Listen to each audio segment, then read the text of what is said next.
Приветствую вас на канале Книги, Истории, Факты. В этом видео я хочу рассказать 200 интересных фактов, о которых вы даже не подозревали. Из этого видео вы узнаете следующее. Почему иллюминаторы во всех самолетах овальные? Почему в дыме от свечи иногда можно заметить радугу? Почему острая еда охлаждает в знойный день? Зачем знаменитый изобретатель Томас Эдисон кусал свой рояль? Почему ученые в поисках способов лечения депрессии у людей проводят исследования на рыбках Данио? Кто такие козлы-провокаторы, известные также как козы Иуды? Как одна маленькая смелая девочка спасла повесть Нила Геймана «Каролина в стране кошмаров»? Зачем форма для военных моряков имела дополнительный ряд пуговиц и петель и могла застегиваться на обе стороны? Почему укротители обычно припугивают разбушевавшихся львов стульями, ножки которых направлены на зверя? Как и зачем появились компьютерные заставки, скрывающие рабочий стол во время простоя? Прошу поставить лайк сейчас до просмотра видео, это очень важно для нас.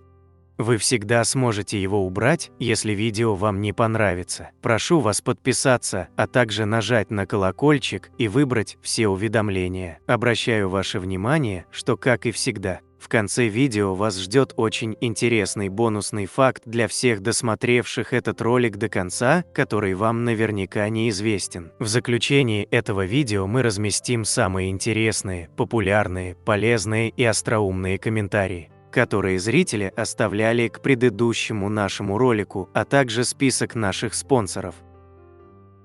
1. Дельфины умеют спать, поочередно отключая одно из полушарий. Второе в этот момент бодрствует. Соответственно, один глаз открыт, дабы отслеживать изменения окружающей обстановки. 2. Вы замечали, что иллюминаторы во всех самолетах овальные? Это делается не для красоты, овальная форма не позволяет разорвать самолет на куски. Давление распределяется по всей кривой вместо того, чтобы идти трещинами по углам. 3. В 1875 году король Фиджи во время официального визита в Австралию заболел корью, привез ее на остров и тем самым погубил четверть своих подданных. 4. Синотык-Киль в переводе с языка майя – это место, где рождается ветер. На полуострове Юкатан таких сенотов очень много. Это один из красивейших. Вода прохладная, и это приятно в жаркую погоду. Сверху спускаются красивые лианы, а рядом плавают рыбки. 5. На этом фото редкий вид на статую Свободы с балкончика на ее факеле. Выход туда был закрыт с 1916 года. 6. Это необычное свечение называется эффектом Коппа-Этчелса. Его можно наблюдать, когда при посадке или взлете вертолета возникает сильное трение между лопастями и частичками песка и пыли. 7. Кристофер Хевинс, осужденный за убийство, сидя в тюрьме, изучил высшую математику и решил извечную математическую головоломку, над которой ломал голову еще сам Евклид. В процессе решения Хевинс впервые обнаружил некоторые закономерности в приближении большого класса чисел. Результаты своих вычислений он опубликовал в научном журнале в январе 2020 года. 8. Если снег скрипит под ногами, значит температура воздуха ниже -5 градусов Цельсия. Снег перестает скрипеть уже при -4 градусов Цельсия. 9. Синий чай – напиток из высушенных особым способом синих бутонов травянистой лианы клитории тройчатой. 10. Давление на поверхности Венеры в 92,1 раза выше, чем на поверхности Земли, и равно давлению в земном океане на глубине 910 метров. 11. НАСА запретила всем, кто когда-либо будет посещать Луну, прикасаться к американским аппаратам, находящимся там, а также к другим вещам, оставленным после миссии Аполлон, поскольку они имеют историческую ценность. 12. Существует четвертый вид шоколада, рубиновый, который был изобретен швейцарскими кондитерами. 13. С 1925 по 1934 годы реклама Citroën украшала собой Эйфелеву башню в Париже. Такой билборд стоил неимоверных денег. Но такая реклама отлично себя окупала. И по сей день считается, что это был один из крупнейших рекламных носителей в мире.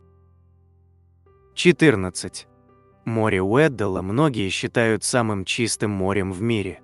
Оно находится у берегов Западной Антарктиды. Однако купаться в нем вряд ли удастся, ведь оно очень холодное. Почти на протяжении всего года море Уэддала покрыто льдом. 15. После линьки речные раки поедают свой экзоскелет, чтобы снова восстановить баланс кальция в организме. 16. Индеец из племени Квакиутль, получая что-то в долг, в залог может оставить собственное имя. И до тех пор, пока долг не возвращен, никто не называет его по имени. 17. В человеческих слезах содержатся белки лизоцимы, способные разрушать клеточные стенки болезнетворных бактерий. 18. Долгое время считалось, что жирафы не издают звуков, но оказалось, что эти удивительные животные вовсе не немые. Они общаются между собой, но мы не способны их слышать. Звуки жирафьей, так сказать, болтовни, имеют частоту 20 Гц. Слишком низкую для восприятия нашим слухом. 19. Почтовому голубю номер 888, доставлявшему военную почту во время Первой мировой войны, за большие заслуги было присвоено звание полковника английской армии. После смерти голубь был похоронен с воинскими почестями. 20. Изначально гейшами были мужчины. Они служили своеобразными шутами, развлекавшими феодалов до 17 века. Их называли гейшами, людьми искусства, хоконами, шутами и тайкома-ти, носителями барабана. 21. Подобно годовым кольцам деревьев, по концентрическим кольцам на щитах панциря черепахи можно определить ее возраст. 22. До 1987 года в Исландии не было телевещания по четвергам. Идея была в том, что четверг оставался днем для общения. 23. Первая реклама на газетной полосе появилась в 1657 году в одном из английских изданий. А первое частное объявление было посвящено розыску пропавшей собаки короля Карла II. 24. Зимой ежи впадают в спячку, при этом их температура понижается с 34 до 2 градусов Цельсия. Дыхание зверька падает с 40 до 8 вдохов-выдохов. А в первые дни весны ежи едят все подряд. 25. История про Аладдина и волшебную лампу входит в цикл сказки Шахерезады. В первом переводе цикла, сделанном для Европы в начале XVIII века, Аладдин живет в одном из городов Китая. Эта же версия упоминается в разных источниках до конца XIX века, и только в начале XX действия смещается на Ближний Восток. 26.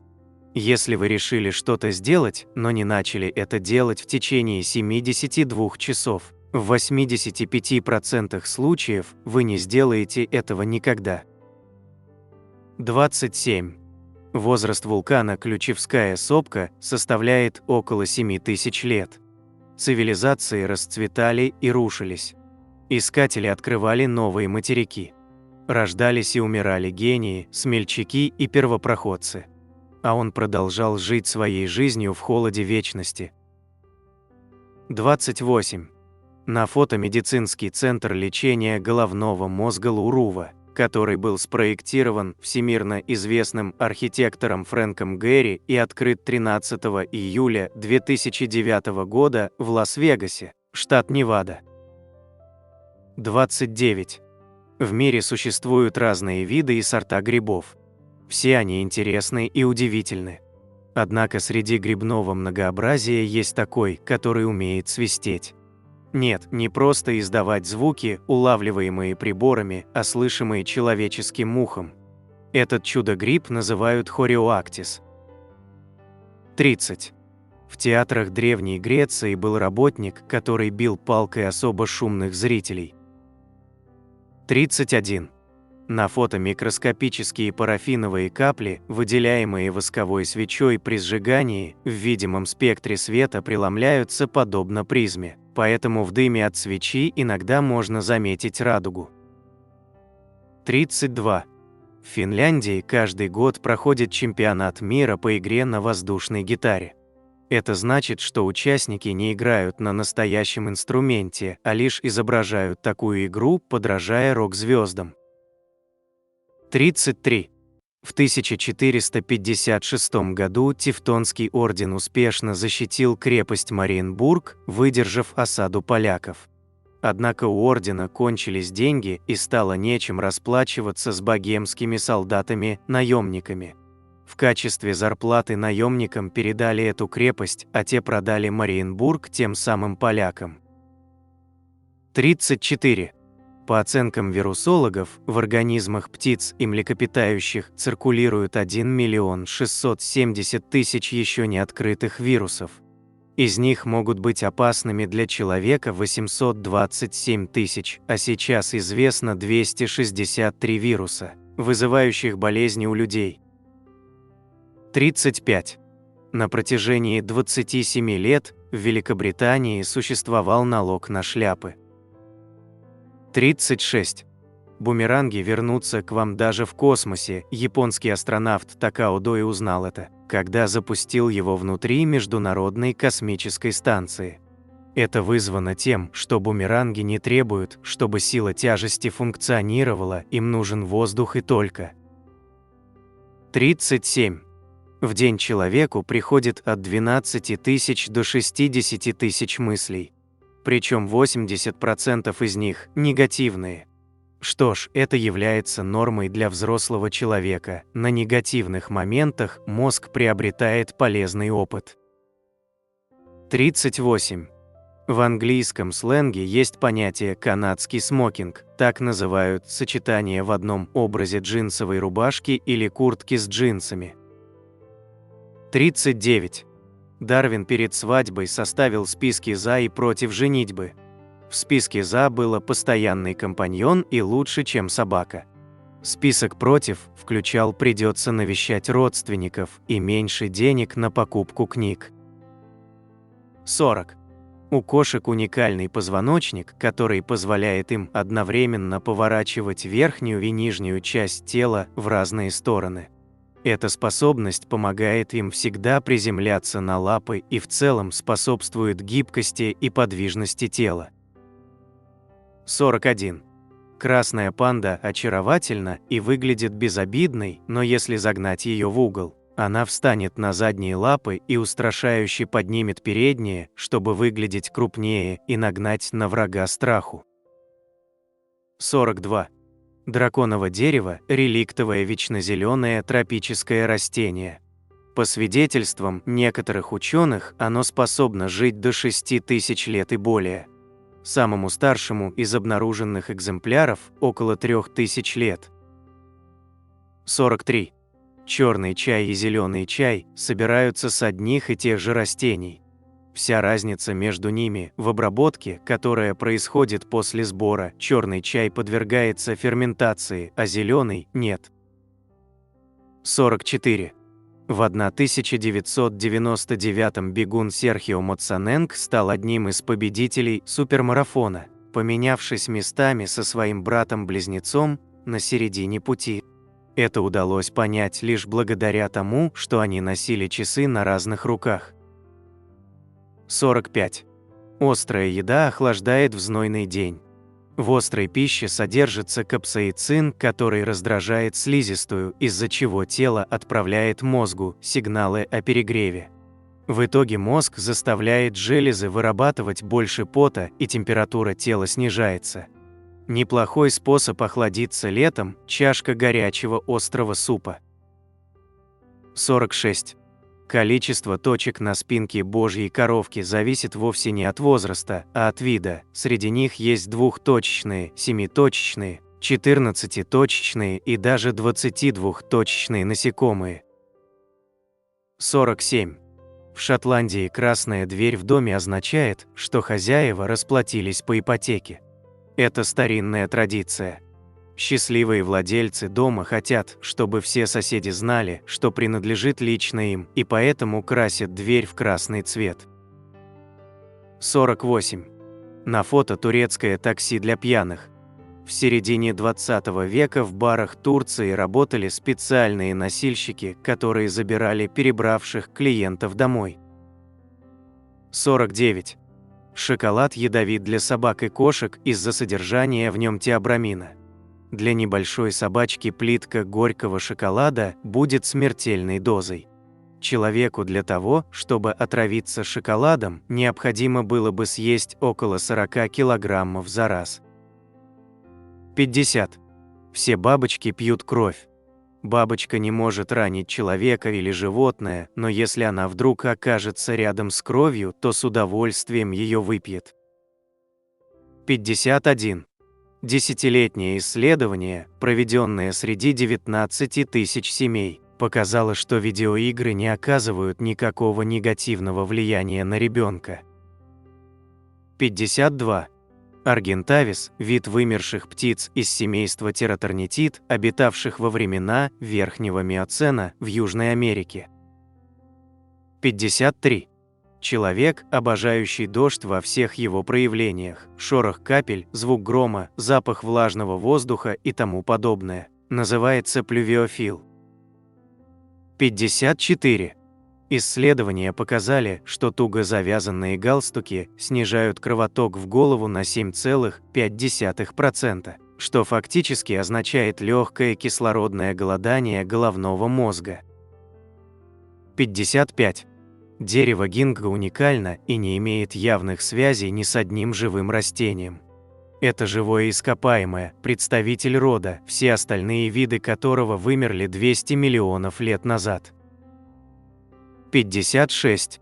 Пшеничная гора – один из крупнейших буддийских пещерных монастырей Китая в форме муравейника 142-метровой высоты. 57. Росомаха – самый свирепый хищник на Земле, не имеющий себе равных. Росомаха не знает страха и может напасть на животных, которые гораздо крупнее и сильнее ее. 58. Древесные африканские гадюки выглядят очень эффектно. Они хоть и ядовиты, но для человека не представляют серьезной опасности. К тому же ведут себя вполне спокойно и просто так атаковать не станут. 59. Думающее дерево – древнее оливковое дерево, растущее в Апулии, Италия, которому более 1500 лет. 60. Чем чаще вы путешествуете и смотрите кино, тем чаще испытываете дежавю. Известно, что дежавю обычно появляется в нестандартных ситуациях или во время стресса. Исследования также показывают, что ощущение дежавю с возрастом пропадает. 61. Некоторые люди, утверждающие, что никогда не были влюблены, страдают гипопитуитаризмом, редкой болезнью, не позволяющей человеку почувствовать любовь. 62. В Таиланде все кошки сиамские. Впрочем, так же, как и собаки, слоны, змеи и прочая живность. До 1939 года Таиланд назывался Сиамом. 63. Волки – хорошие приемные родители, они нередко принимают в свои семьи оставшихся без родителей детенышей животных других видов, например, лисят. 64. Это выглядит обыденно только для жителей Сан-Паулу. Эта постройка привлекает попугаев, потому что в некоторых видах кирпичей есть нужные для их рациона частицы. 65. Самый красивый паук в мире Моретес воланс обитает на Зеленом континенте, в Австралии. 66. Если вы решили поехать в Исландию, знайте, чаевые в этой стране являются оскорблением. 67. В течение 60 лет в Исландии было запрещено гладить собак. В 1984 году эта норма была упразднена, но и сегодня в Исландии больше любят кошек, чем собак. 68. У страусов глаза больше, чем мозг. Действительно, у страуса глаза размером с бильярдный шар. Пространство, занимаемое глазными яблоками, настолько велико, что мозг не может быть больше грецкого ореха. Даже его масса в 2 раза меньше, чем масса глаз. 69. Жители Микронезии каждый год меняют имя, чтобы отпугивать злых духов. 70. Болезнь Урбаха-Витте – редкое генетическое заболевание, которое приводит к полному отсутствию страха. Известно всего 300 подобных случаев, четверть из них в Южной Африке. 71. На фотографии Пабло Эскобар на фоне Белого дома в то время, как он является одним из самых разыскиваемых преступников в мире. 72. Единственный японец, выживший после крушения «Титаника», на родине был назван трусом за то, что не умер вместе с другими пассажирами и стал изгоем общества. 73. Этого пса зовут Плуто. Он много работает и играет роль собак для видеоигр. 74. У каждой зебры индивидуальный рисунок полос. Ни одна не похожа на другую, таким образом зебры отличают друг друга. 75. Это Марк Корт и его единственная работа – рисовать культовую полоску на Rolls-Royce. Никто кроме него не имеет права это делать. 76. Гипертимезия – нарушение памяти, из-за которого человек помнит все события своей жизни до мельчайших подробностей. Всего в мире примерно 60 человек с таким диагнозом. 77. Дрожь от холода – это защитный механизм, с помощью которого тело человека пытается согреться. Дрожь представляет собой слабые сокращения скелетной мускулатуры с высокой частотой, которые позволяет выделить тепло. 78.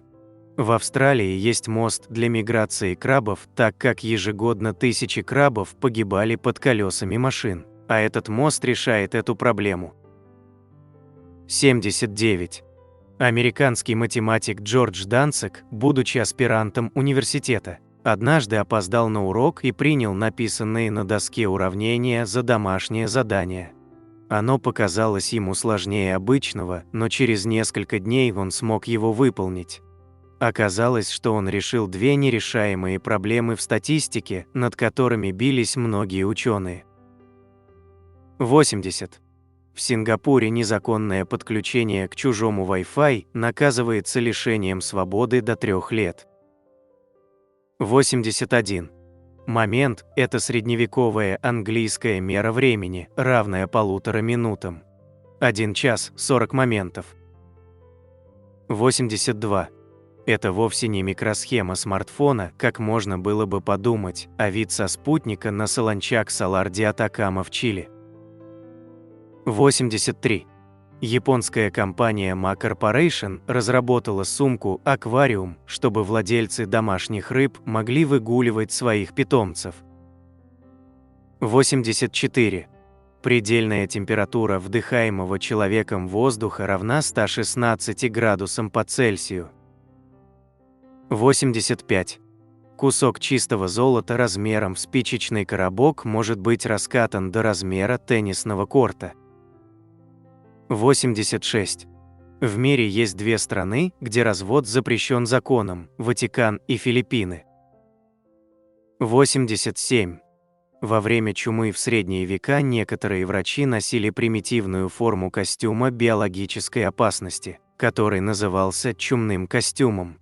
В маске этого костюма были красные стеклянные окуляры, чтобы сделать носящего невосприимчивым к злу, а также клюв, который часто заполняли ароматными травами и специями, чтобы перебить миазмы, которые, как считалось, также разносят чуму.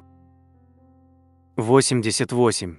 Утконос – единственное существо, у которого имеются гены и птицы, и рептилии, и млекопитающего.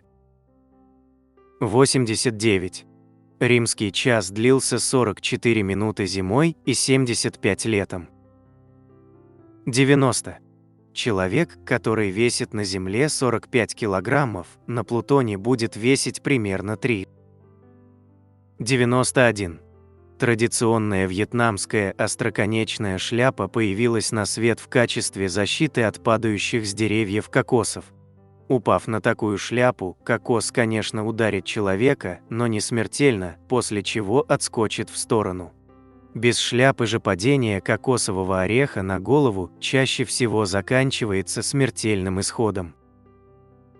92. Тренор Planet Solaire – первое в мире судно, которое обогнуло Землю, используя в качестве топлива исключительно энергию Солнца. 93.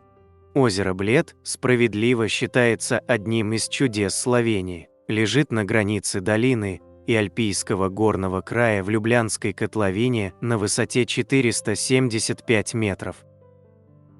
94. На фото ледник Тасмана, Новая Зеландия, Австралия. В результате землетрясения, которое произошло в Новой Зеландии 22 февраля 2011 года, с гор сошел ледник массой в 30 миллионов тонн льда Тасмана, крупнейший в стране. Он рухнул в одноименное озеро, спровоцировав волны высотой до 3,5 метров. Таким образом, в момент национальный парк Маунт-Кук лишился одной из главных достопримечательностей. 95. Столовая гора в Южной Америке. Вершина Рораймы – плато площадью около 34 квадратных километров, окруженная со всех сторон 400-метровыми отвесными скалами. 96. Оранжевая наружная часть кожуры апельсина называется флаведа. 97. У дельфинов, касаток и кашалотов нет обоняния. 98. Игру в резиночки придумали в Китае в VII веке. 99. Перья птицы весят больше, чем ее скелет. 100. Цунами появляются в результате сейсмической активности и могут перемещаться через океан со скоростью 800 км в час, когда глубина океана составляет 6 километров. Эти волны обычно остаются незамеченными, так как они выступают всего на несколько сантиметров над поверхностью. 101. Организм опоссума представляет собой противоядие от любого яда. Он справляется даже с теми ядами, носители которого никогда не встречаются в его естественной среде обитания. Например, маленький опоссум с одинаковой легкостью обезвреживает опасный змеиный яд и легко избавляется от белковых токсинов растительного происхождения. При этом зверьку даже не требуется время на реабилитацию, его тело перерабатывает яды в штатном режиме. 102. Как мы знаем с детства, появление радуги вызвано преломлением света в капельках воды в атмосфере. Как правило, она появляется во время дождя в сочетании с ярко сияющим солнцем. Но солнце не обязательный элемент радуги, если луна достаточно полная, ее свет тоже может создавать радугу, и это удивительное зрелище.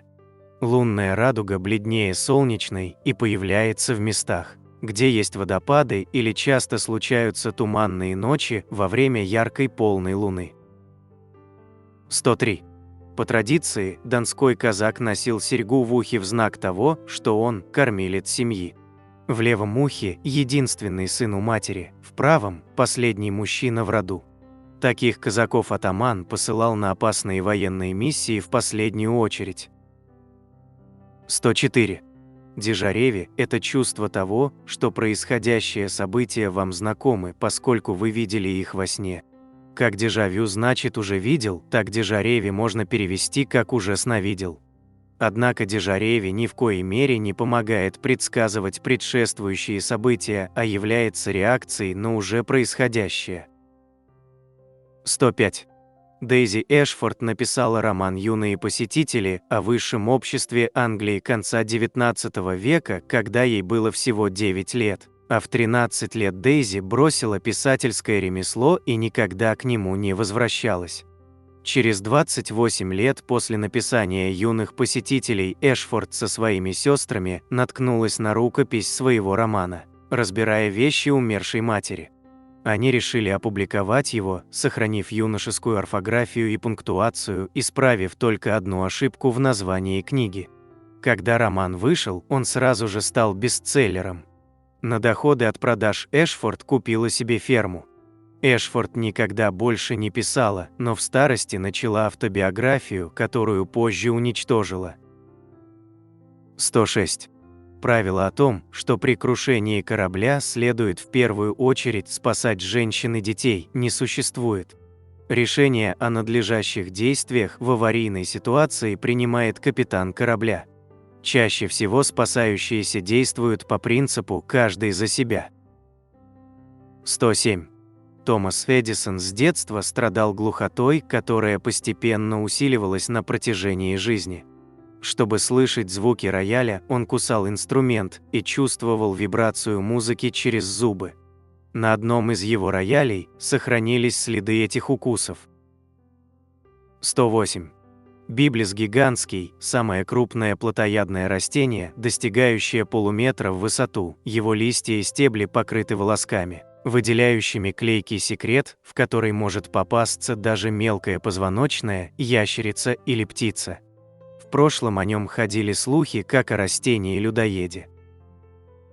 109. В 1915 году английский адвокат Сесил Чап купил на аукционе Стоунхендж в подарок своей жене.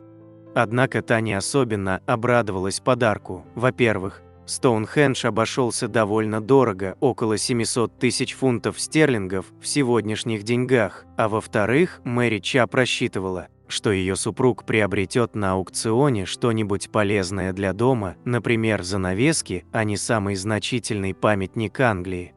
3 года спустя Чап передал Стоунхендж в государственную собственность. 110. В 1970-х годах Бутан выпустил говорящие почтовые марки, которые можно прослушивать на проигрывателе виниловых пластинок. На марках представлены аудиозаписи народных песен, гимн Бутана, а также история Бутана на бутанском и английском языках. 111. Двое братьев из Жероны, Испания, продали поддельную картину Франциско де Гойя арабскому шейху. Об этой афере стало известно, когда мошенников поймали на таможне Франции с 1,7 миллиона швейцарских франков, вырученных за картину. Деньги оказались фальшивыми. 112. Рыбы тоже могут впадать в депрессию. Ученые проводят исследования на депрессивных рыбках Данио, чтобы найти способы лечения людей, страдающих этим заболеванием. Нейрохимия человека и рыб настолько похожа, что это пугает, говорит профессор биологии Джулиан Питтман. 113.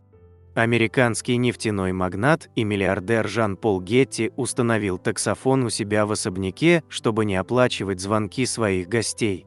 Домашние телефоны находились под замком, ключ от которого был только у обслуги и жителей особняка. Гетти объяснял это тем, что многие деловые люди, приезжая к нему навстречу, совершали междугородные и даже международные звонки, злоупотребляя его гостеприимством. 114. В Библии есть упоминание о Симоне Волхве, который пытался за деньги купить у апостолов Петра и Иоанна способность исцелять людей возложением рук, а позже основал секту и стал лжемессией. По мнению некоторых древних христианских авторов, Симон Волхв был отцом всех ересей в христианстве. 115. В оригинальной версии сказки про Питера Пэна не было волшебной пыли, необходимой для полета. Автору, Джеймсу Барри, пришлось добавить ее позже, поскольку огромное количество детей, прочитав книжку, пытались летать, подражая ее героям, что приводило к травмам и несчастным случаям. 116. Отец атомной бомбы, Роберт Оппенгеймер, обладал неуравновешенным характером и довольно дерзким поведением. Во время учебы в Геттингене на курсе Макса Борна 22-летний Оппенгеймер вел себя так, что остальные студенты его возненавидели. Молодой человек перебивал любого докладчика, игнорируя его возраст и заслуги, и постоянно выбегал к доске, демонстрируя, как тот или иной вывод можно получить быстрее и проще. В конце концов, слушатели курса Борна составили документ с угрозой бойкотировать семинары, если постоянные перебивания докладчиков не прекратятся. Макс Борн был интеллигентным человеком, и ему было неловко напрямую критиковать поведение своего американского студента. В конце концов, он решил вопрос так, оставил бумагу с угрозами на видном месте, а сам вышел из аудитории.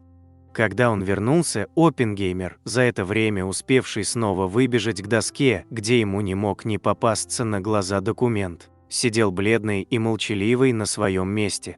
С тех пор будущий отец атомной бомбы ни разу никого не перебивал, а на Макса Борна не обиделся. После успешной защиты диплома преподнес ему ценный подарок – оригинальное издание аналитической механики Лагранжа.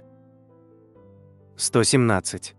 Австралийская птица-лерохвост может издавать звуки свистков, бензопилы, двигателей автомобилей, сигнализации, выстрелов винтовки, щелчков камеры, лая собак, плача младенцев, музыки, мелодий мобильных телефонов, звуки человеческого голоса и любые другие звуки.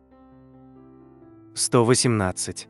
Рыбка-чистильщик вида Lebroids demidietus удаляет паразитов и омертвевшие клетки с тел других рыб, специально приплывающих к ней для этого.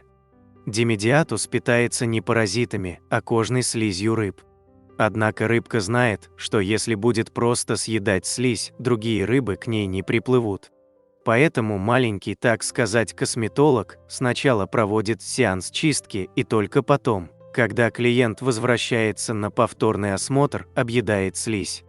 За день рыбка успевает провести до 3000 таких процедур. 119. Козлы-провокаторы или козы-иуды – дрессированные козы, обученные завоевывать доверие у стада коз или овец и вести его за собой в определенное место, например, на бойню. При этом самих козлов не забивают, отсюда и название. В наше время козлы-провокаторы вышли из повсеместного применения, но их все еще используют на небольших скотобойнях. 120. Гераклион был древним городом, который, по преданию, рухнул в море и большую часть истории считался мифическим, как Атлантида. Однако в 1933 году британский летчик, пролетая над заливом Абу-Кир, заметил под водой руины, а в 1999 году, после 5-летних поисков, руины Гераклиона разыскал и исследовал французский подводный археолог Франк Годдио. 121.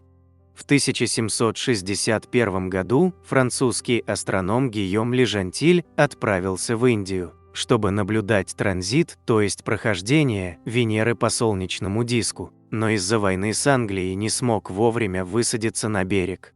В течение 8 лет Лежантиль ждал повторения этого события, попутно изучая муссоны, приливы и отливы, флору и фауну Индии и ближайших островов. В конце концов Лежантиль дождался повторного транзита Венеры, произвел свои наблюдения и отправился домой. По пути его корабль потерпел кораблекрушение, а его самого захватили в плен пираты. В конце концов, после долгих злоключений астроному удалось вернуться домой через 11 лет после того, как он его покинул. Чтобы узнать, что на родине его давно считают погибшим, жена повторно вышла замуж, а место во французской академии наук занял другой ученый. 122. Парадокс береговой линии заключается в том, что невозможно точно определить длину линии побережья из-за ее фракталоподобных свойств. Поскольку береговая линия очень сильно изломана, полна изгибов и закоулков, ее длина зависит от способа измерения. Чем меньше длина отрезка измерений, тем больше становится конечная измеряемая длина.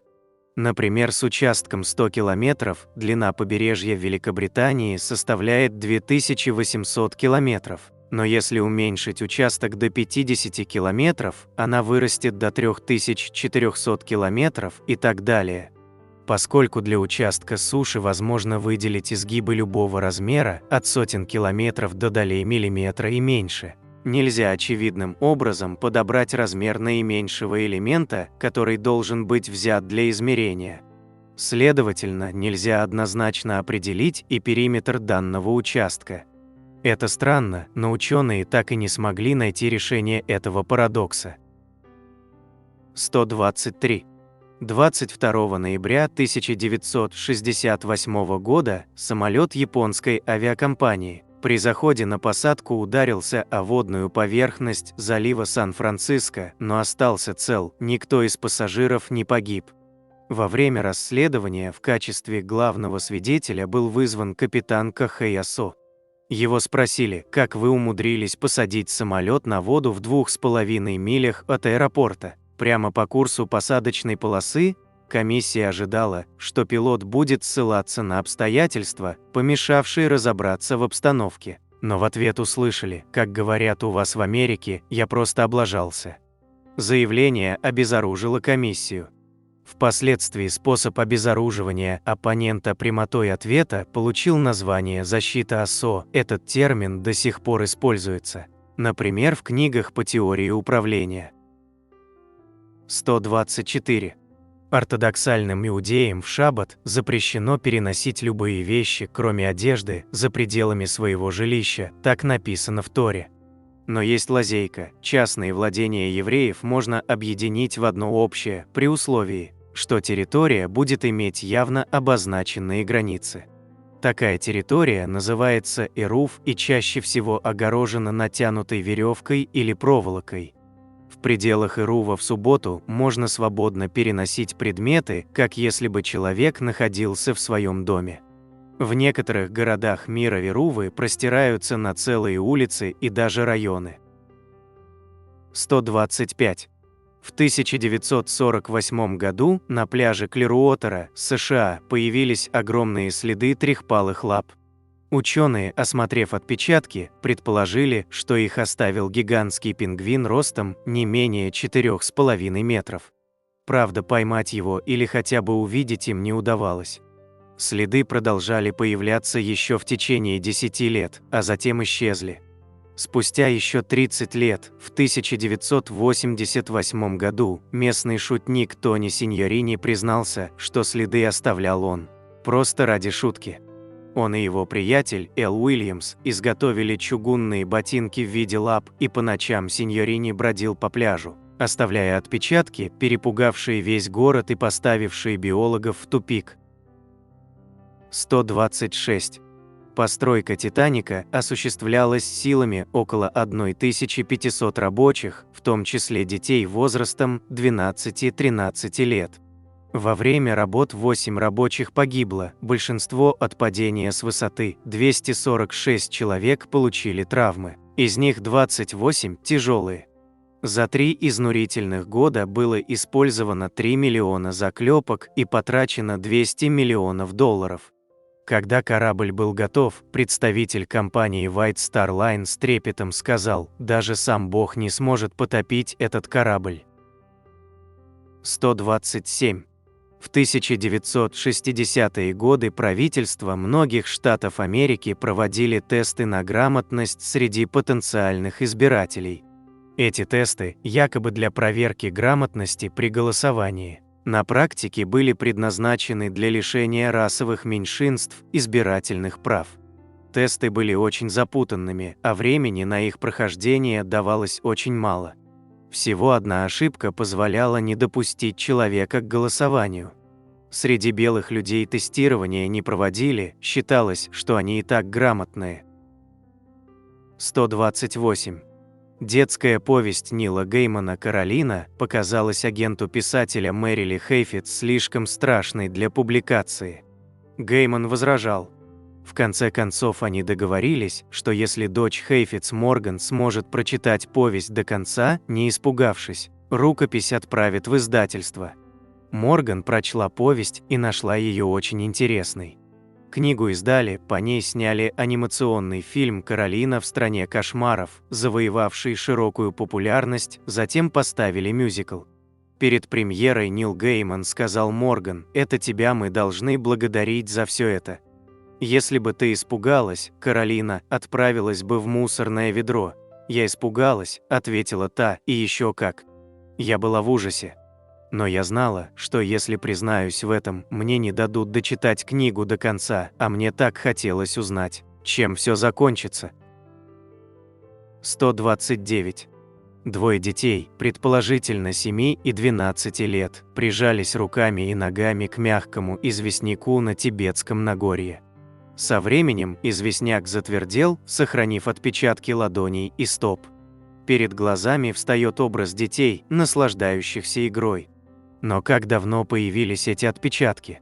Археологи предполагают, что это старейший пример париетального, пещерного искусства из когда-либо найденных. Следы датируют периодом от 169 тысяч лет до 226 тысяч лет до нашей эры, возможно также, что дети были людьми другого, вымершего вида Homo, денисовцами. 130. 28 августа 1969 года Джудит Лав Коэн, аэрокосмический инженер НАСА, решала важнейшую математическую задачу, когда у нее начались схватки. Не желая отрываться от работы, Джудит распечатала свои расчеты и поехала в больницу, где незадолго до рождения ребенка решила задачу. Через несколько месяцев, благодаря этой работе Коэн, посвященной резервной системе навигации, во время аварии удалось спасти астронавтов миссии Аполлон-13. С ребенком тоже все оказалось в порядке, он вырос и стал актером Джеком Блэком. 131. 29 мая 1953 года Эдмунд Хиллари стал первым человеком, поднявшимся на вершину Эвереста, но он был не один. Через мгновение после того, как новозеландский альпинист ступил на вершину, к нему присоединился его партнер Шерп Тенцинг Норгей. На тот момент Норгей уже совершил больше экспедиций на гору, чем кто-либо другой. Хиллари рассказывал, что незадолго до этого Шерп спас его, когда он поскользнулся, закрепив веревку Хиллари ледорубом, и если бы не Норгей, он никогда бы не смог покорить Эверест. 132. Русская меценатка Надежда фон Мек была страстной любительницей искусств, и узнав о существовании Чайковского от его бывшего ученика Николая Рубинштейна, была потрясена его прекрасной музыкой. Она написала Чайковскому, и между ними завязалась переписка. Несмотря на то, что Надежда Филаретовна никогда не видела своего кумира вживую, она воображала его себе идеальным человеком, наподобие ницшеанского сверхчеловека. Она решила финансово поддержать великого композитора, и Чайковский не стал отказываться от этой поддержки.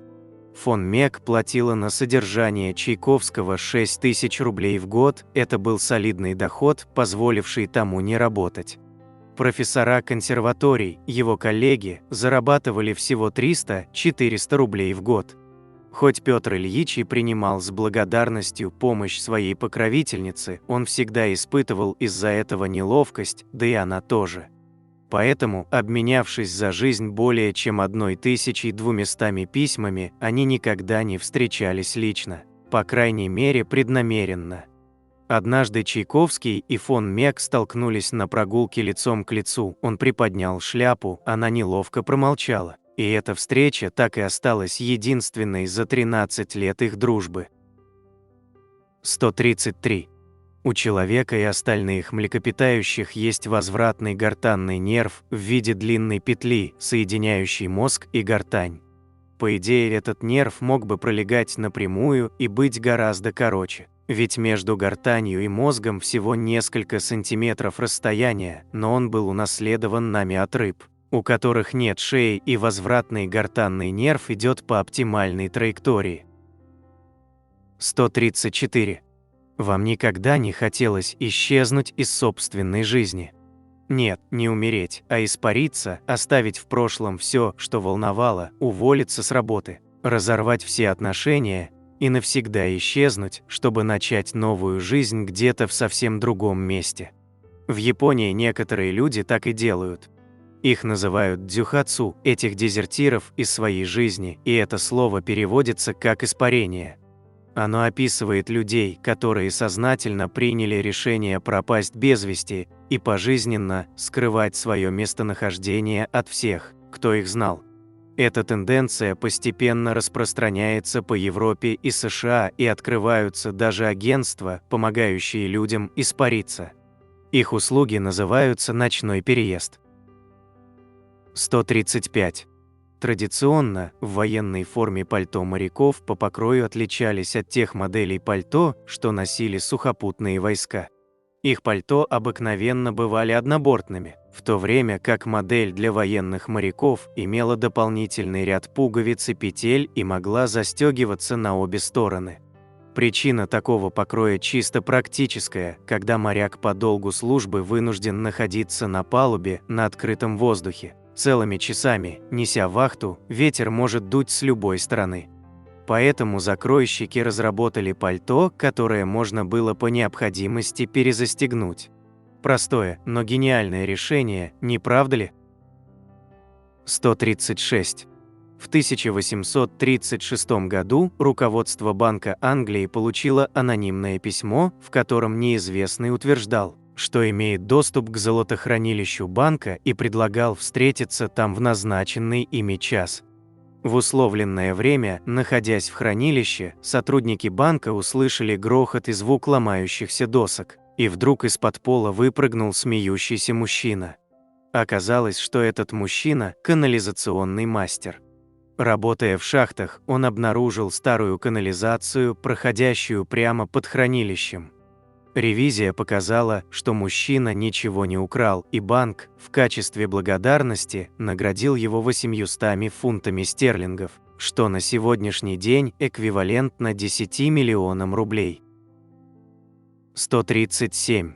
Демон Дарвина – гипотетический организм, который мог бы максимально использовать все аспекты приспособленности и существовал бы, если бы эволюцию на нашей планете ничто не ограничивало.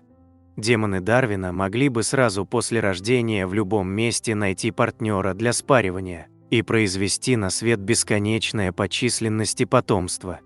Хотя такие организмы не могут существовать по определению, ученые используют демонов Дарвина для мысленных экспериментов и для иллюстрации ситуаций, в которых организмам приходится идти на компромиссы в процессе адаптации к окружающей среде. 138. В 1970-х годах президент США Ричард Никсон велел разработать специальную форму для охраны Белого дома. Его впечатлили дворцовые стражи в европейских странах, и он решил, что охранникам Белого дома тоже нужна особая одежда. Однако новая форма никому не понравилась. В газетах писали, что откровенное заимствование у европейских монархий напрямую противоречит демократическим традициям США. Люди смеялись, называя охрану игрушечными солдатиками, нацистами и школьным оркестром. Охранники жаловались, что чувствовали себя слишком театрально и что в этих шляпах им неудобно. Шляпы исчезли уже через месяц, белые куртки прослужили немногим дольше. 139. В 1990-х годах компания Marvel подала в суд, добиваясь, чтобы фигурки героев комиксов «Люди Икс», от продажи которых она получала доход, признали не куклами, а игрушками. Налог на кукол в то время был вдвое выше, чем налог на игрушки. Согласно закону, куклами назывались только те игрушки, что изображали людей. Юридическая битва продлилась целое десятилетие. Судьи внимательно рассматривали фигурки Росомахи, Крейвена Охотника и других персонажей комиксов, а юристы в философском духе рассуждали, в чем суть понятия «человек». В конце концов, вопрошали они, как вы можете называть людьми нечто, обладающее когтями, щупальцами, крыльями или роботизированными конечностями. Marvel выиграла суд, и Люди Икс были признаны не людьми, а значит не куклами. Несмотря на то, что одна из главных тем комиксов про них заключается в том, что даже будучи мутантами, люди Икс остаются людьми. 140. Агата Кристи была серфингисткой, она научилась серфингу во время поездки с мужем по Южной Африке. В те времена вставать на доску было не принято, и серфингисты ловили волну лежа. Иногда бывает больно, когда случайно ныряешь носом в песок, но в остальном катание на доске – простой вид спорта, и он приносит большое удовольствие, писала Кристи в письме матери, описывая свои впечатления. А когда писательнице удалось сделать поп-ап, то есть встать на доску вертикально и удержаться на ней, она пришла в полный восторг. «Это мой триумф. Я балансировала на доске и добралась до берега». 141. Изначально всемирно известный бренд жевательной резинки Wrigley выпускал мыло, но оно продавалось не очень хорошо. Поэтому основатель компании Уильям Wrigley-младший придумал акцию. За покупку нескольких кусков мыла клиент получал в подарок банку разрыхлителя. Спустя какое-то время, обнаружив, что его разрыхлитель стал популярнее, чем мыло, Wrigley переключился на продажу именно его. А в качестве презента стал выдавать покупателям по 2 пачки жевательной резинки за каждую купленную банку разрыхлителя. И снова обнаружилось, что товар в подарок популярнее базового продукта. Тогда Wrigley переориентировал компанию на производство жевательной резинки и на ней сделал себе имя и состояние. 142. В 2020 году жительница английского города Бристоля выставила на продажу свой дом. Она уже нашла покупателя, готового приобрести его за $350 тысяч, но произошло одно совершенно непредвиденное событие. В одной из ночей на стене дома появилось граффити работы Бэнкси, самого знаменитого в мире стрит-арт-художника. Картину назвали «Апчхи», так как на ней изображена чихающая старушка. Работы Бэнкси стоят миллионы $. Женщина остановила продажу и правильно сделала. В итоге дом оценили в $5,5 миллионов, в 17 раз выше изначальной цены. 143. Первый в истории фэшн-блогер, немецкий бухгалтер Маттеус Шварц, живший в XVI веке. Шварц выпустил собственный альбом с рисунками своих нарядов, костюмную книжечку, где было представлено 138 образов бухгалтера, влюбленного в моду. Шварц сотрудничал с молодым художником Нарциссом Реннером. Маттеус описывал или показывал свой наряд, а Нарцисс делал зарисовки. 144. Рейлплан Бенни – разновидность железнодорожного транспорта, изобретенного Джорджем Бенни. Рейлплан располагался на подвесном рельсе, приводился в движение с помощью пропеллеров и мог развивать скорость до 193 км в час. На пробном участке был построен прототип протяженностью 130 метров. Несмотря на интерес со всего мира, проект так и не смог получить финансирование. К 1937 году Бенни был банкротом, так как большая часть проекта финансировалась из его собственного кармана. В 1956 году прототип был продан на металлолом. 145. Кофеин не вызывает бодрость, а препятствует появлению усталости. После долгого периода бодрствования в организме начинает вырабатываться нейромедиатор аденозин, который проникает в клетки при помощи особого набора рецепторов. Когда в клетках накапливается много аденозина, мы начинаем ощущать усталость и сонливость. Молекула кофеина очень похожа на молекулу аденозина, она может прикрепляться к клеточной оболочке таким же образом, но внутрь клетки проникнуть не может, нет необходимых рецепторов. Таким образом, кофеин на некоторое время блокирует вход в клетку, как пробка, и аденозин тоже не может в нее попасть. Чувство бодрости сохраняется, пока кофеин не будет выведен из клеток в ходе метаболизма. 146. Уильям Бакленд был геологом, палеонтологом, деканом Вестминстерского аббатства и видным ученым своего времени. Однажды вечером, во время званого ужина в резиденции лорда Харкорта, Бакленду показали серебряный медальон с небольшим предметом. похожим на пемзу. Ученый сунул предмет в рот, вероятно, пытаясь определить на зубок, что это за минерал, и случайно проглотил его. Оказалось, что это был кусочек мумифицированного сердца французского короля Людовика XIV, извлеченный из королевской гробницы одним из членов семьи Харкарт. 147. В XII-XIII веках в Китае жил очень странный монах-буддист. В отличие от остальных буддистов, строгих веганов, он открыто ел мясо и пил, а также ходил в грязном и рваном одеянии, поскольку в пьяном виде нередко спотыкался и падал в грязь, так что в конце концов монахи прогнали его из монастыря. Несмотря на свои недостатки, Цзэйгун был очень добрым и сострадательным человеком, благодаря чему полюбился людям. Монах провел свою жизнь, бродя по деревенским дорогам и помогая всем, кому мог. К моменту своей смерти Цзэйгун стал легендой китайской культуры и божеством китайской народной религии. Упоминания о нем можно встретить в сказках и легендах. На картинах и иллюстрациях его изображают веселым и улыбающимся, с бутылкой в руке и в шляпе с иероглифом «Будда». 148. В 1990 году на первой полосе газеты «Комсомольская правда» было опубликовано фото молодой женщины, позирующей с пистолетом, под заголовком «Мисс КГБ». Правда, когда и где проходил конкурс на это звание, а также кто еще кроме Кати Майоровой в нем участвовал, осталось неизвестным. В интервью корреспонденту газеты «Вашингтон-Пост» Дэвиду Ремнику Майорова намекнула, что ее появление в газете – пиар-ход советских спецслужб. «Мы не хотим, чтобы люди думали, что мы здесь какие-то монстры», – объяснила она. Не факт, что Майорова вообще когда-либо работала в КГБ, но она играла роль королевы красоты самоотверженно, улыбалась и кокетничала, отвечая на вопросы, и позировала с бюстом Дзержинского, написал Ремник в своей статье. 149. В 2006 году экспедиция по изучению небольшой цепи подводных вулканов в Марианской дуге между Гуамом и Японией сделала несколько удивительных открытий. Одной из наиболее интересных находок стал бассейн расплавленной серы, рассеянный по всей области.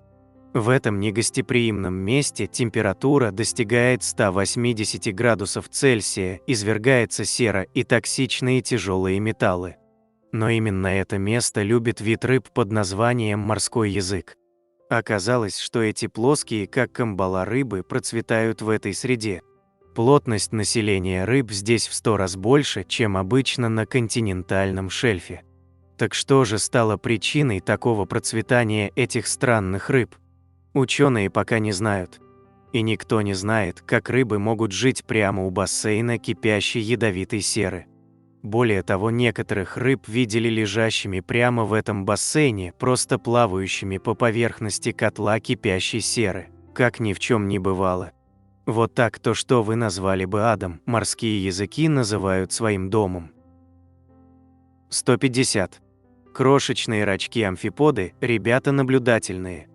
В какой-то момент своей эволюции они заметили, что хищники избегают стеклянных улиток вида антарктические птероподы, так как те ужасно ядовитые. Тогда рачки стали похищать улиток и таскать их с собой на манер рюкзака. Постепенно амфиподы сообразили, что если полностью покрыть себя птероподами, то к ним вообще никто не подберется. Рачки научились строить из улиток настоящую броню. Жаль только, что для похищенных птероподов такое сотрудничество совершенно невыгодно. Не имея возможности добывать себе пищу, они погибают, при этом рачки продолжают таскать на себе их тела. 151. Наполеон обожал парфюм и в течение дня постоянно смачивал платок одеколоном, прижимая его затем к губам, лбу и вискам. Что интересно, этот одеколон производится в городе Кёльне до сих пор, поэтому каждый может, понюхав его, узнать, как пах Наполеон. 152.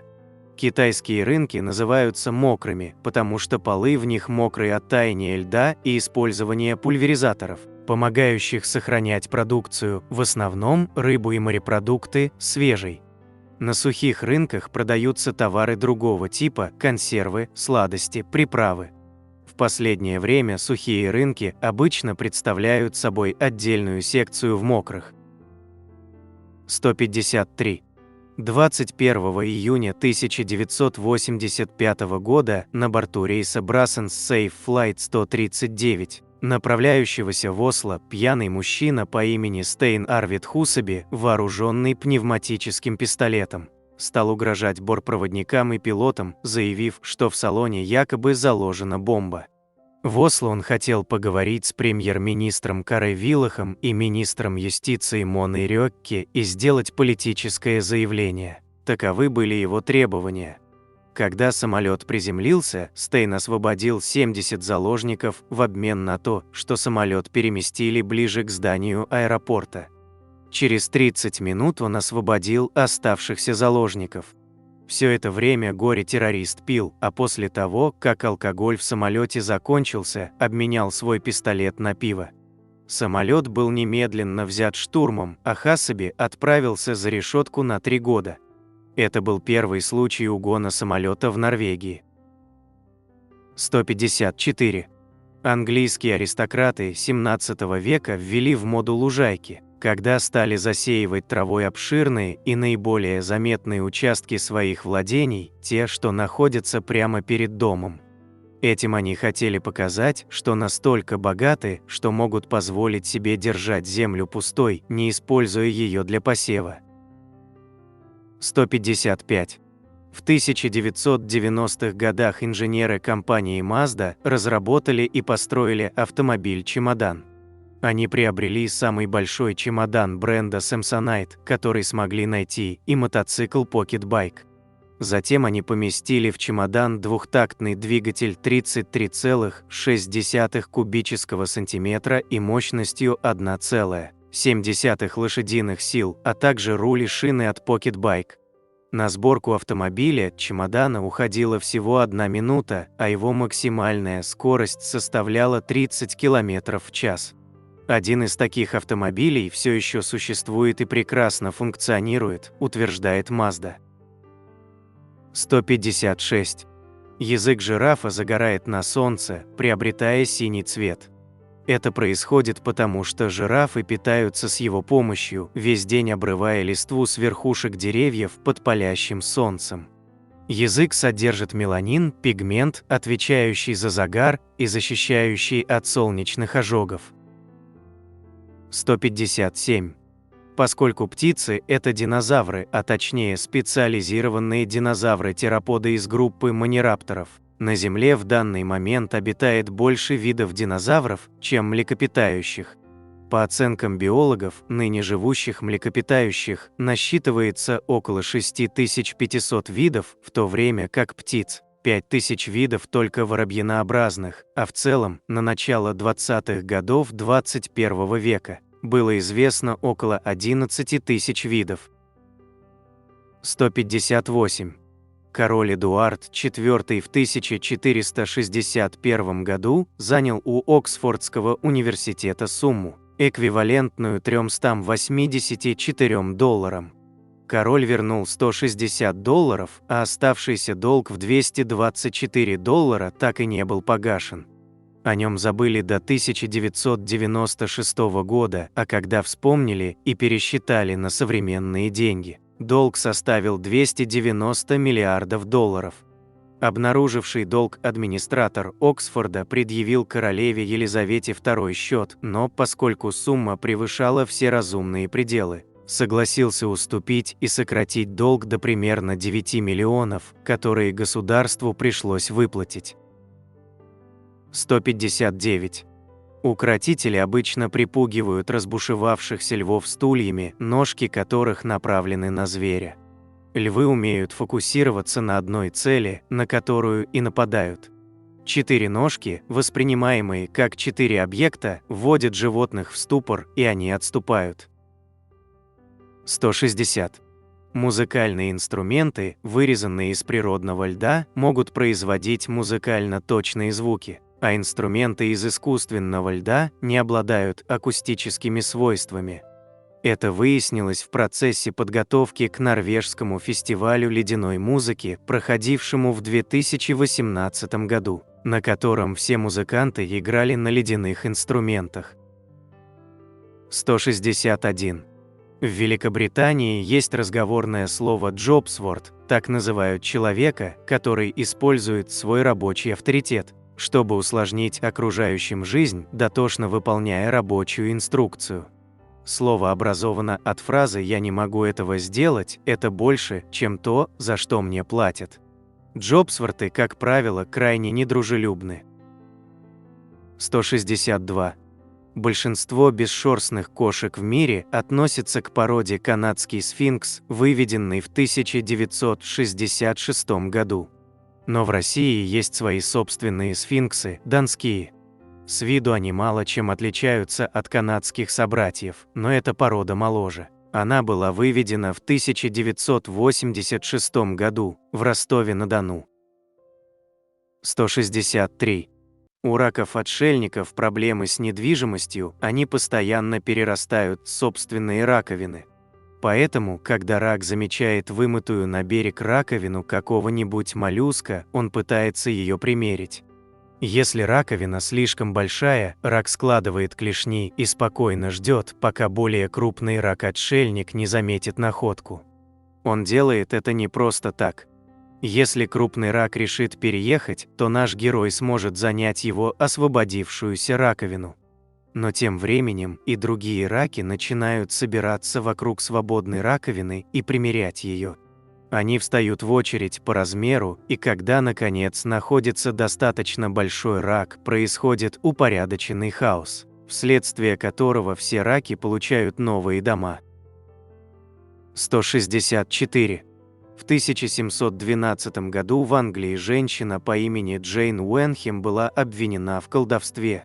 Свидетели в суде утверждали, что видели ее летящей на метле. Присяжные признали Джейн виновной, однако судья был настроен скептически. «В Англии не существует закона, запрещающего полеты», – заявил он и попросил королевского помилования.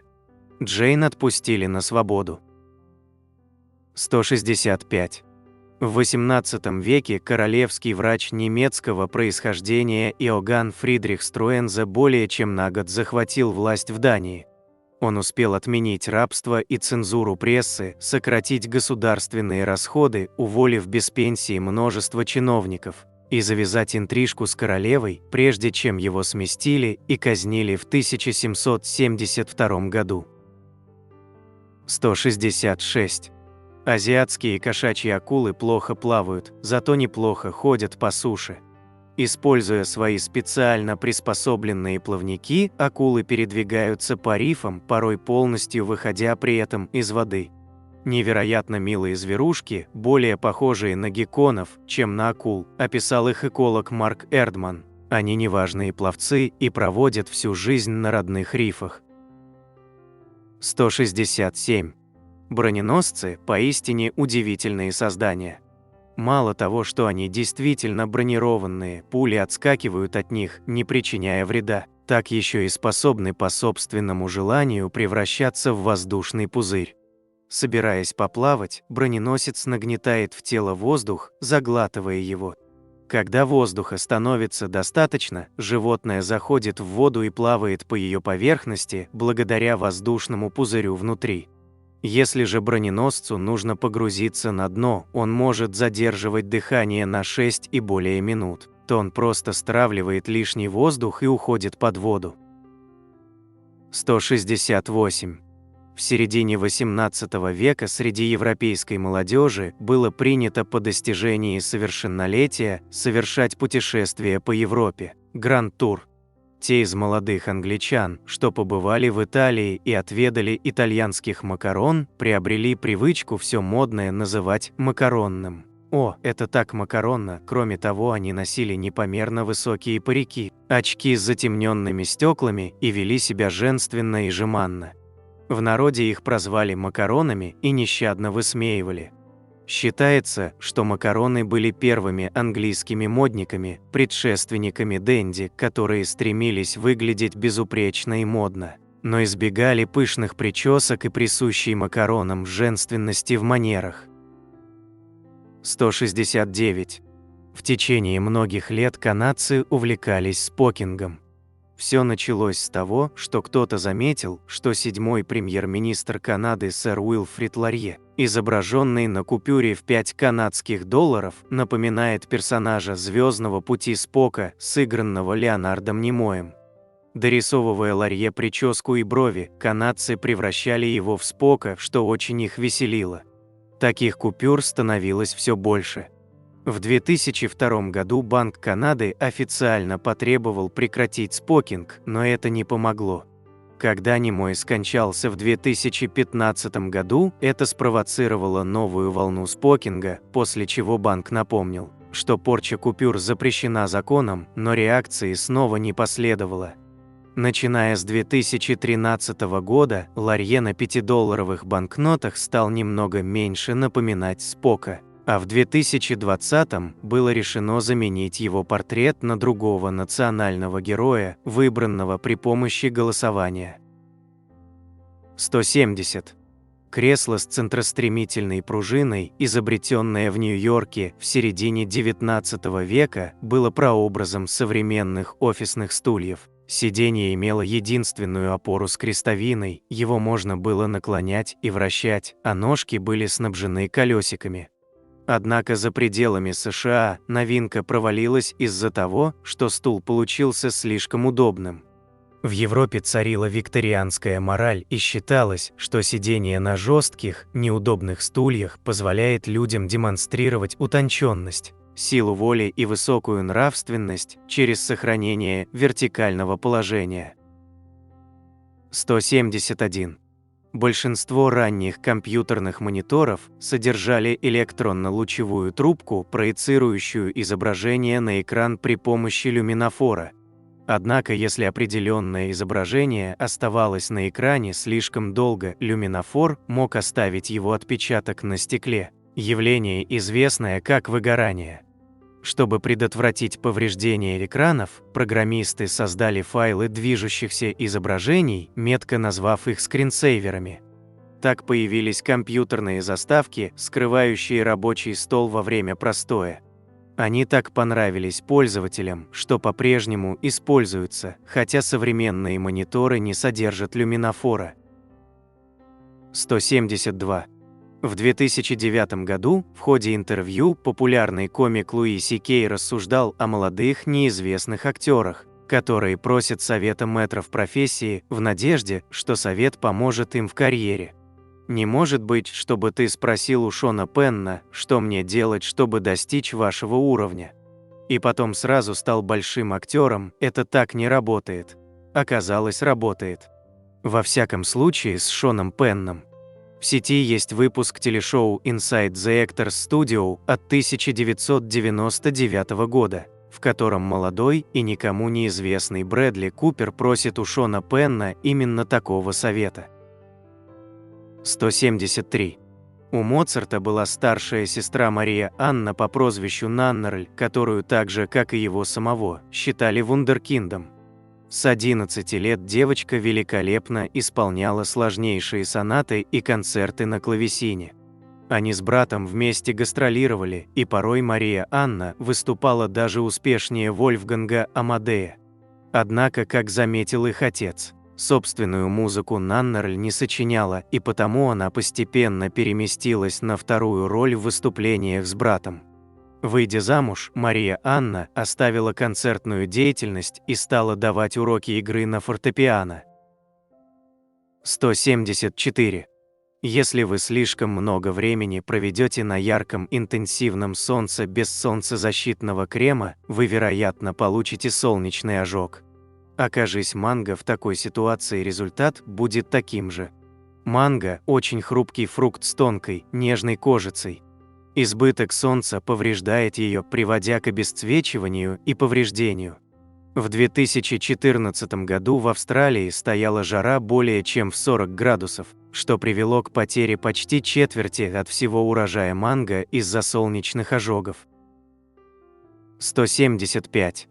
Если бы часовые пояса Земли отделял друг от друга ровно 1 час, все было бы гораздо проще, и у нас было бы ровно 24 часовых пояса.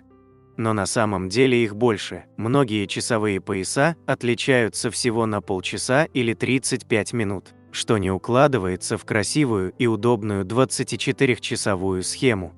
Сейчас их 38. Через некоторые страны проходит сразу несколько поясов, но есть и противоположные случаи, когда часовой пояс проходит только через одну страну, например, Непал, Мьянма или Афганистан. 176. Некоторые виды деревьев словно изо всех сил стараются не соприкасаться кронами с другими деревьями.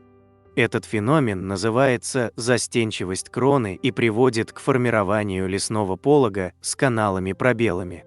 Ученые пока не знают точно, от чего так происходит. 177.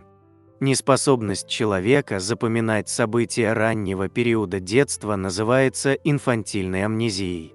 Подавляющее большинство людей не в состоянии вспомнить то, что с ними происходило до 2-4 лет.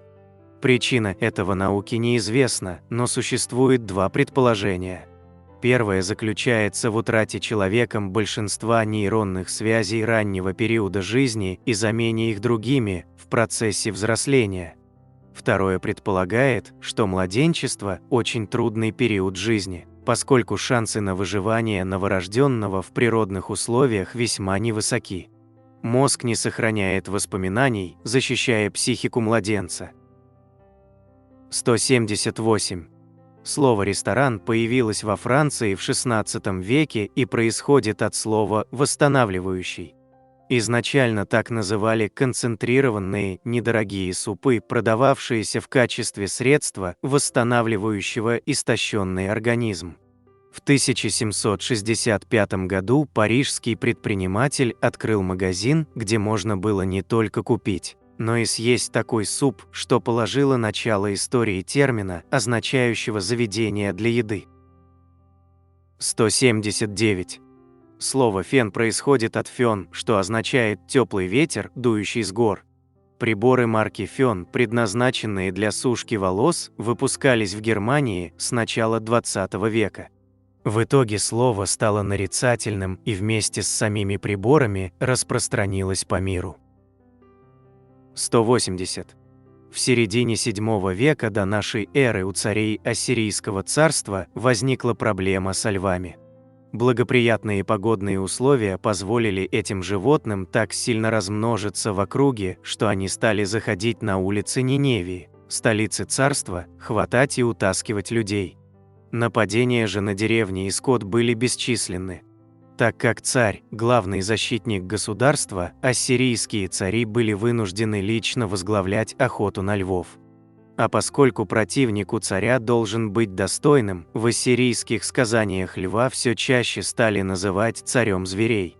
Вероятно, именно с тех пор за львами закрепилось это именование. 181. В Польше в XIV веке был король Едвига. Едвига была женщиной, но согласно польским законам того времени, королевы не могли править государством. Однако в законе не было указано, что король обязательно должен быть мужчиной. В итоге Едвига, сестра короля Казимира III, после его смерти была коронована как король Польши. 182. Жук вида Еукоситодерос инкредибилис пахнет личинкой термита, поэтому термиты приносят таких жуков к себе домой, подсаживают к другим личинкам и кормят. Что интересно, на теле у жука даже есть специальный вырост-ручка, чтобы термитам было удобнее их таскать. 183. В Древнем Риме молоко использовалось в качестве слабительного средства. Итальянцы, кстати, до сих пор считают, что молоко вызывает чувство тяжести в животе и избегают его употребления. Но в целом, европейцы лучше всех усваивают лактозу, непереносимость встречается у 5–15% людей. Ученые предполагают, что из-за патогенов в водоемах на территории нынешней Европы употребление молока считалось безопасной альтернативой воде, и со временем человеческий организм адаптировался, создав специальный ген, отвечающий за толерантность к лактозе. Хуже всех лактозу переносят американские индейцы, непереносимость 100%, за ними идут африканцы, азиаты и различные племена, непереносимость от 60 до 98%. 184. Еноты не водились в Германии и были завезены в страну в 1920-х годах с целью разведения для получения пушнины. В начале Второй мировой войны одну из енотовых ферм разбомбили, и нескольким енотам удалось сбежать. В результате в наше время миллионы енотов наводняют немецкие города, нанося немалый ущерб городскому и садовому хозяйству. 185. В большинстве южных штатов Америки есть, так сказать, сухие округа, муниципалитеты, частично или полностью запрещающие реализацию алкоголя на своей территории. Таких округов насчитывается более 500. Например, округ Мур в штате Теннесси, родина марки Джек Дэниелс, является сухим округом. В нем можно купить только сувенирные маленькие бутылочки знаменитого напитка. 186. До изобретения синтетических пластиков широкое распространение в США получил материал под названием гемоцид, изобретенный и запатентованный доктором Диблом из Нью-Джерси в последней четверти XIX века. Гемоцид производили из крови, смешанной с опилками, то есть из самых дешевых и распространенных продуктов в те времена. Гемоцид использовался для производства целого ряда разнообразных товаров, от дверных ручек, пуговиц и колесиков для роликовых коньков до кнопок кассовых аппаратов и элементов ювелирных изделий.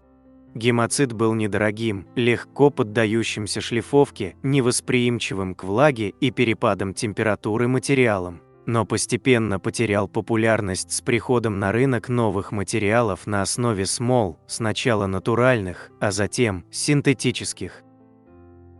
187. Самый напряженный момент недели для офисных работников приходится на 10 часов утра вторника. Об этом свидетельствуют результаты исследования рекрутинговой компании Michael Page. В исследовании приняли участие 3000 человек в возрасте от 18 до 45 лет. Половина из них признали, что пик стресса для них приходится на середину утра вторника, когда наваливается множество задач. 188.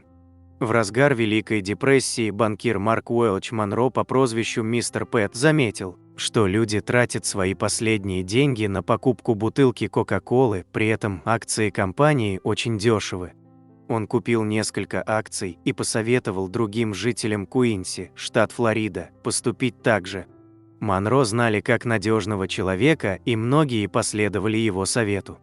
Даже когда акции стоили $19 за штуку, он считал их относительно дешевыми и продолжал покупать, а жители города следовали его примеру.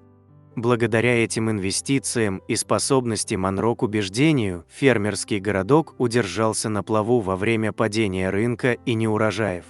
Вдобавок, акции принесли огромные деньги. Куинси стал самым богатым городом на душу населения в США, и как минимум 67 его жителей стали миллионерами. 189. Джон Рональд Руэлл Толкин изначально собирался создать новый язык, так как был ученым-лингвистом. Затем он решил, что язык будет эльфийским, и придумал небольшую историю для него.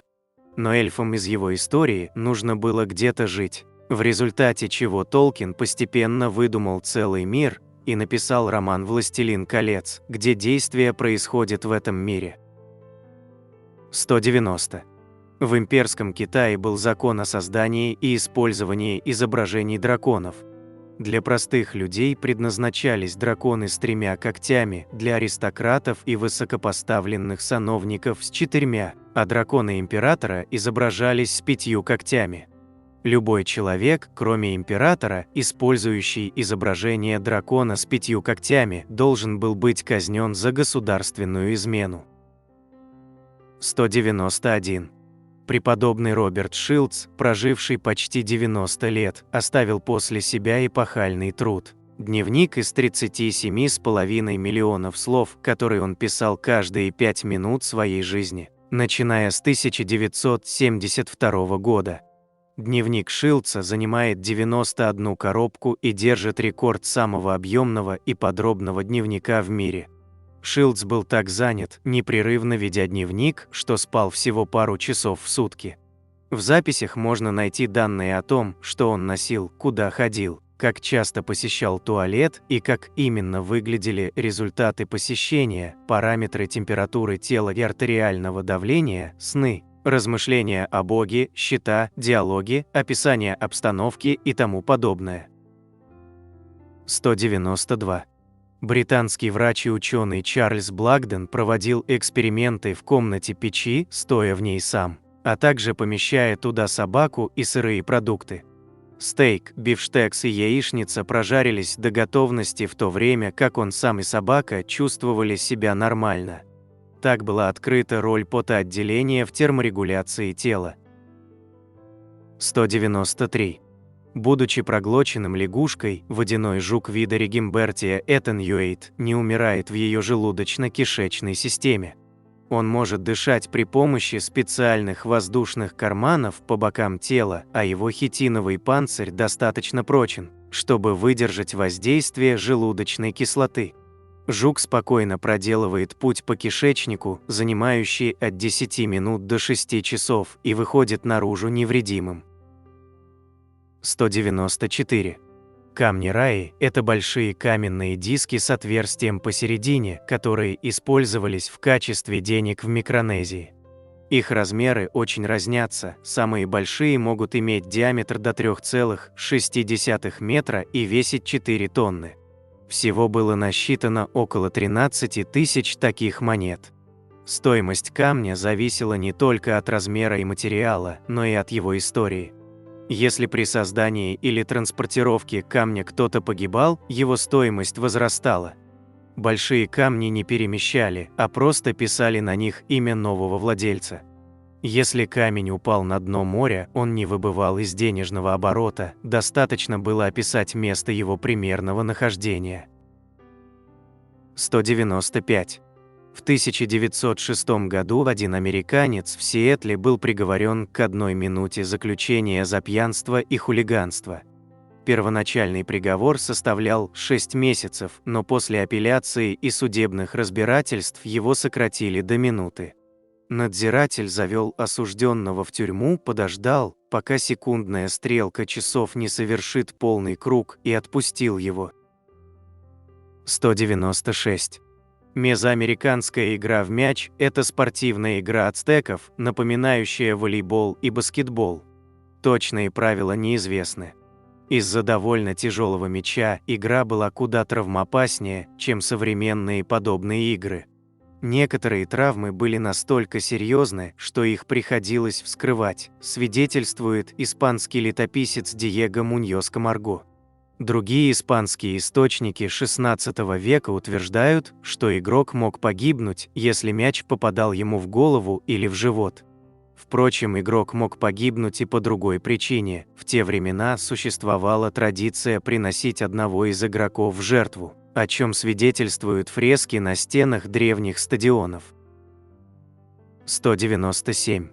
Ученый Томас Юнг доказал, что свет – это волна, описал эластичность как свойство твердого тела, объяснил, каким образом глаза фокусируются и различают цвета, сравнил грамматику и словарный запас 400 языков, расшифровал иероглифы и внес вклад в теорию музыкальной гармонии. За все это его прозвали «последний человек, который знал все». 198. Математическая тревожность – это чувство напряжения, тревоги или страха, возникающее при решении математических задач. Есть несколько гипотез возникновения этой психологической особенности, но точно известно, что она не коррелирует с общей тревожностью и никак не связана с уровнем интеллекта. В ходе эксперимента выяснилось, что на примерно 11% учащихся математическая тревожность влияет очень сильно. 199. 400 миллионов лет назад деревья не были биоразлагаемыми, то есть их не утилизировали микроорганизмы. Предполагается, что бактерии и грибы в каменноугольный период еще не имели необходимых ферментов для усвоения лигнина, входящего в состав древесины, поэтому древесина окаменевала, минуя стадию гниения. Благодаря этому на Земле появился каменный уголь, который в наше время широко используется в качестве топлива. 200. Первый в истории научно-фантастический роман называется «Правдивая история». Он был написан во II веке нашей эры на древнегреческом языке автором ассирийского происхождения Лукианом Самосадским. Среди героев романа встречаются инопланетяне и роботы, а речь в нем идет о космических полетах, межпланетных войнах и жизни на других планетах с искусственной атмосферой. На этом я бы хотел закончить это видео с 200 интересными фактами, о которых вы даже не подозревали. Ну и уже по традиции, для всех досмотревших этот ролик до конца предлагаю узнать бонусный факт. Если самец краба, скрипача в драке теряет свою большую клешню, на ее месте вырастает новая, более слабая, но зато превосходящая утраченную по размерам. Это позволяет крабу запугивать противников, не доводя дело до драки, и при этом еще больше привлекать самок. Вот такими у нас получились 200 интересных фактов, о которых вы даже не подозревали. На экране вы можете увидеть несколько комментариев из предыдущего ролика. Надеемся, вам понравился материал, который мы собрали для вас. Оставляйте комментарии, ставьте лайки, делитесь своим мнением о ролике, предлагайте темы, которые вы хотели бы услышать в новых видео. Все это очень важно для нас и позволяет продолжать радовать вас новыми, надеемся, еще более интересными видео. Отдельно хочу поблагодарить всех поддержавших наш канал материально зрителей в это непростое время. Их имена вы можете увидеть на экране вашего устройства прямо сейчас и в описании ролика. Благодарю за просмотр этого видео и прошу подписаться на канал Книги, Истории, Факты, поставить лайк, нажать на колокольчик и выбрать все уведомления. Вам наверняка понравится. Я расскажу еще много интересного и познавательного. Прошу при возможности помочь каналу, заглянув в описание этого видео и поддержать любым удобным способом. Ваши комментарии, лайки и то, что вы делитесь нашими видео в самых разных социальных сетях и мессенджерах, помогают развитию нашего канала и позволяют понять, что прилагаемые нами усилия не напрасны.